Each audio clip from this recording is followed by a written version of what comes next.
من زمان شاه 2 تا جلسه داشتم کارشون، یکی برای جوونا یکی برای بچه کوچولوها.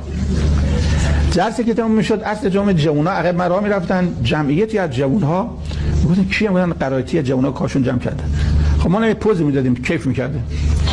بچه کوچولوها رو عقب من گفتن بچه‌ها برید مدرسه، برید جلسه من میام. گفتن آقا اجازه میخوام با تو بیام.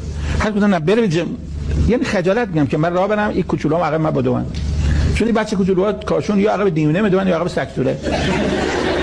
و من راه میرفتم این کوچولوها عقب من میدودن. هر چی گفتم بروید اینا نرفتن. ولی تو دلم چی بود که زشت من باید بچه‌ها رو برم. خب رفتیم رسیدیم به یه گذری. یه پیرمردی هم میشناسیم، حدود 90 سالش بود، هیچ هم سواد نداشت، سیب زمینی و پیاز میفروخت. تو مغازه‌اش بودم بیرون و یه نگاه کرد و گفت آقای قرائتی بیا. گفت تو برای خدا درس میدی؟ گفت خب بله برای خدا، من که پول از اینا نمیگیرم. گفت اگر برای خدا درس میدی، خدای کوچولوها و خدای جوونا یه جوره. اگر با جوونا را میری کیف میکنی، با بچه‌ها را میری آرد میشه، پیدات خدا نیست، اینم یه دکونه. کنار کوچه یه حرف اولیاء اللهه. کی بود؟ چون خدا به ذهن انداخته که برو به قرائتی بگو مست نشین.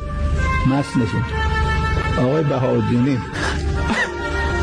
بهاءالدینی به من گفت اگر همه ایران تو تلویزیون بشینن، با تلویزیون بحث تو رو ببینن، اگر خدا در کارت نباشه تو با میمو یه جور هستی. چون یه میمو هم به رخت نگاش میکنه.